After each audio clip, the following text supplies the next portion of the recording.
कि अगर कांग्रेस अकेले मुकाबला करे भारतीय जनता पार्टी का तो जो 2014 और 19 में हश्र हुआ वही हश्र होगा, वाइप आउट हो जाएंगे पूरी तरह से। टांडा जी, कई सीनियर नेता है कांग्रेस के, वो कह चुके हैं हमें गठबंधन की जरूरत नहीं, भूपेंद्र सिंह हुड्डा की आप बात करें, कैसे पटरी बैठेगी? अलग अलग चुनाव लड़ते हैं तो कांग्रेस पूरी तरह से वाइप आउट हो जाएगी लोकसभा चुनाव में, और अगर मिल के चुनाव लड़ते हैं तो बीजेपी का सफाया किया जा सकता है हरियाणा से। ये फैक्ट है आज के दिन की राजनीति का। देखिए, जेजेपी के पास है क्या जो आप गठबंधन का सवाल पूछ रहे हैं? अगर 10 वोट हो तभी तो कोई गठबंधन करेगा।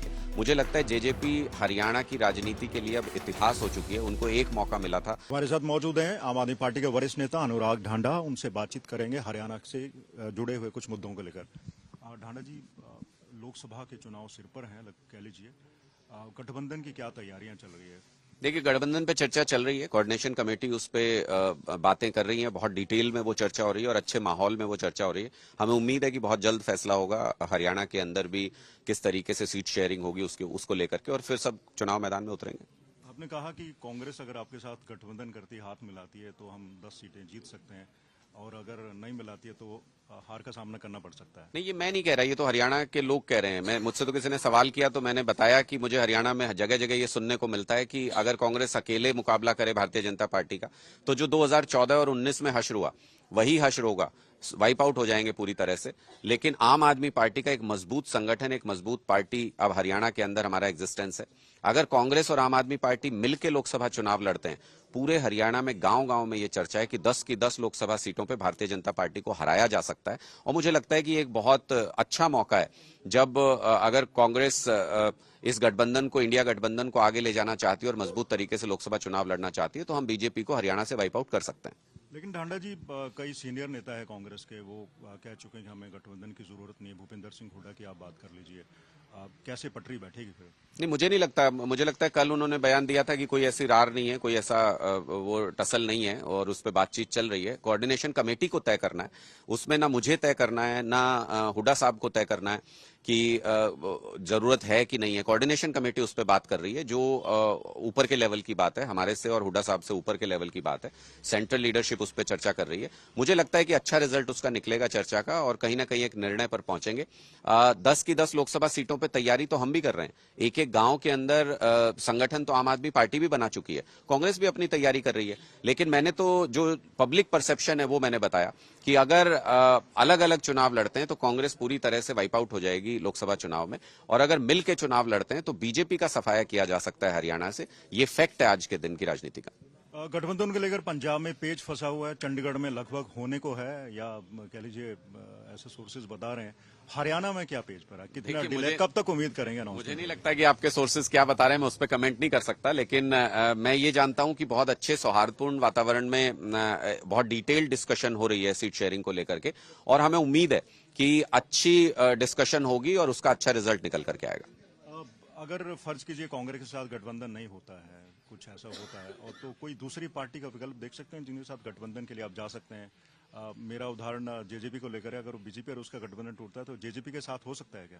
देखिए, जेजेपी के पास है क्या जो आप गठबंधन का सवाल पूछ रहे हैं? अगर 10 वोट हो तभी तो कोई गठबंधन करेगा। उनके पास अपने ही लिए वोट नहीं, अपनी जमानत बचाने के लिए। मुझे लगता है जेजेपी हरियाणा की राजनीति के लिए अब इतिहास हो चुकी है। उनको एक मौका मिला था जिसमें वो 75% युवाओं को रोजगार देने का जुमला लेके आए थे, और वो जुमला फ्लॉप हो गया पूरी तरह से। लोगों के सामने एक्सपोज हो गए जेजेपी के नेता कि ये हरियाणा के युवाओं को रोजगार नहीं दे सकते। तो इसलिए अब उनका कोई राजनीतिक भविष्य मुझे नजर नहीं आता। जहां तक आपने कहा कि फर्ज कीजिए गठबंधन ना हो, तो फर्ज कीजिए कि बीजेपी चुनाव ही ना लड़े लोकसभा का, तो ये तो फर्ज करने पे कुछ भी फर्ज कर सकते हैं। मुझे लगता है कि भविष्य के गर्भ में नहीं जाते हुए आज जो यथास्थिति है वो ये है कि कोऑर्डिनेशन कमेटी बहुत डिटेल में इस पर चर्चा कर रही है। हम पॉजिटिव हैं इंडिया गठबंधन को लेके, आम आदमी पार्टी कमिटेड है इंडिया गठबंधन को लेके, और मुझे लगता है इसके अच्छे रिजल्ट निकल के आएंगे। आपने कहा कि आपकी सभी सीटों पर तैयारियां हैं, आपका क्या रोड मैप है, बताइए। अगर आप अकेले चुनाव लड़ते हैं, किस तरह से जो सरकार है उसकी क्या खामियां हैं जिनको लेकर आप मतदाताओं के पास जाएंगे? देखिए, वो खामियां तो पूरे देश को नजर आ रही हैं, और मुझे लगता है कि भारतीय जनता पार्टी, कल भी मैं देख रहा था एक वीडियो, अंबाला के अंदर ये विकसित भारत यात्रा करके एक अपना पॉलिटिकल कैंपेन चला रहे हैं। उस पॉलिटिकल कैंपेन में जब ये अंबाला में पहुंचे तो लोगों ने इनका माइक ले लिया इनसे, और उस माइक में इनसे सवाल पूछ डाले कि भाई 2 करोड़ रोजगार दे रहे थे, कहाँ है वो? 15 लाख रुपए दे रहे थे, कहाँ है वो? किसानों की आय दोगुनी कर रहे थे, कहाँ है वो? युवाओं को आपने बहुत सारे वादे किए थे, कहाँ है वो? स्वामीनाथन आयोग की रिपोर्ट लागू करने वाले थे, कहाँ है वो?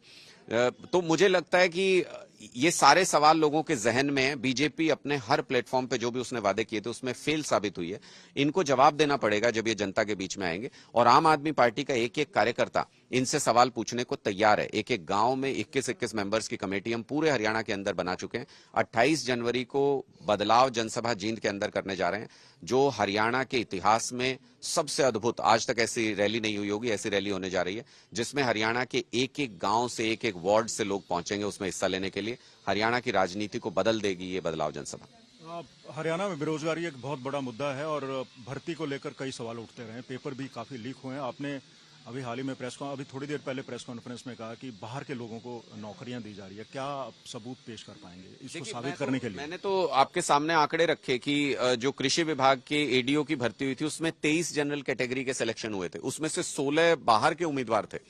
आप ये जो एसडीओ इलेक्ट्रिकल की भर्ती हुई 99 लोगों का सिलेक्शन हुआ था, 77 हरियाणा के बाहर से थे।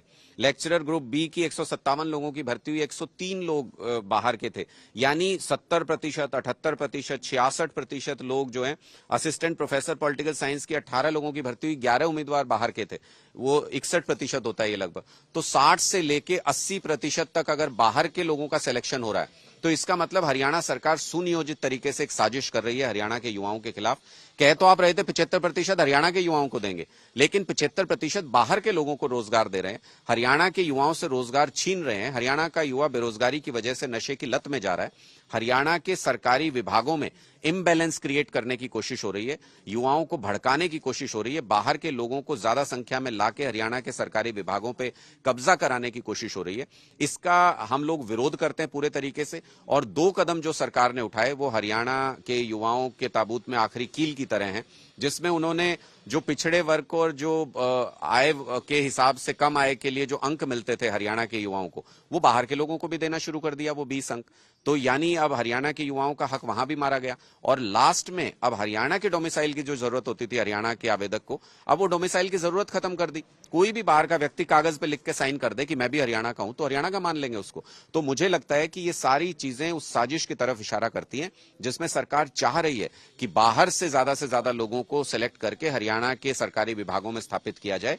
अगर खट्टर साहब इतना ही प्यार करते हैं, बाहर के लोगों को इतनी ही रोजगार हरियाणा में देना चाहते हैं, तो इस बार जब चुनाव लड़ें तो खट्टर साहब भी और दुष्यंत जी भी हरियाणा के बाहर कहीं सीट चुन लें, वहीं से चुनाव जीत सकते हैं। हरियाणा के युवा तो इस बार जमानत जब्त कराएंगे, हरियाणा में कहीं से भी चुनाव लड़ें। शुक्रिया आपने। बहुत बहुत शुक्रिया। ये थे अनुराग नाड़ा जो मैं बता रहे थे कि हरियाणा में अगर भारतीय जनता पार्टी के विजय रथ को रोकना है तो कांग्रेस को इनके साथ गठबंधन करना चाहिए, और अगर गठबंधन होता है तो सभी की सभी सीटें जीत सकते हैं। लेकिन कांग्रेस के नेताओं की तरफ से अभी जो बयान आए हैं वो ये कि वो आम आदमी पार्टी के साथ गठबंधन नहीं करना चाहते हैं, लेकिन वही दूसरी तरफ से एक दावा है कि बातचीत आखिरी दौर पर है और गठबंधन हो भी सकता है। कैमरा पर्सन अमन गुप्ता के साथ मंजीत सहगल, चंडीगढ़।